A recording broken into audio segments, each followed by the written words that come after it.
think one person I really did watch as a tight end was Tony Gonzalez.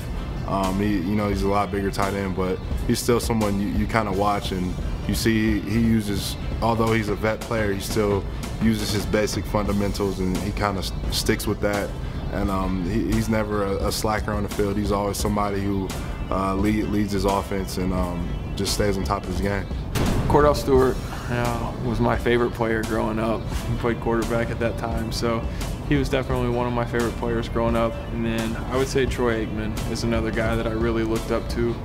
Being from Oklahoma, a lot of the Cowboys games were on TV, and I got to watch him play a lot.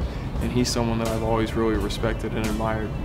I think my favorite Viking growing up was, when we drafted Randy Moss in '98. Those were some good years for the Vikes. That was a 15-1 year, and it seemed like every play that year with Randy, his rookie year especially, seemed like he was getting at least 2 touchdowns a game. I remember one game specifically was against the Cowboys on Thanksgiving. I think he had 3. And he did it in so many different fashions. It was, just a deep 9 route where he'd just jump over people. It'd be, I think they threw a quick screen to him and he just broke a tackle and went the distance. And when Randy Moss was a Viking, it was good years for Minnesota. Growing up watching Bo Jackson and being a Bo Jackson fan, and then having the opportunity to attend the same school as him at the Auburn University was a privilege. And man, I broke down a lot of his film. I still say to this day, if he wouldn't have got hurt and career got short by injury, man, I really felt like he would have been one of the best running backs ever.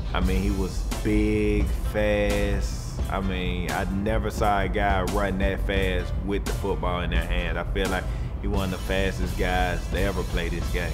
Me being a bigger receiver, I always looked at Randy Moss. The guy's one of the most excited players to ever play the game, So, that's what I try to want to bring to the table right now as far as being me, And I also, Michael Jordan, he's the greatest of all time, and, you have to look up to that guy. I would say sports hero probably was Muhammad Ali. He was the first professional athlete I met as a kid and didn't really know who he was until a couple years afterwards, but when I met him, one thing I realized is how much people were in awe of him and how much respect people had for him. And as I got older, I understood why.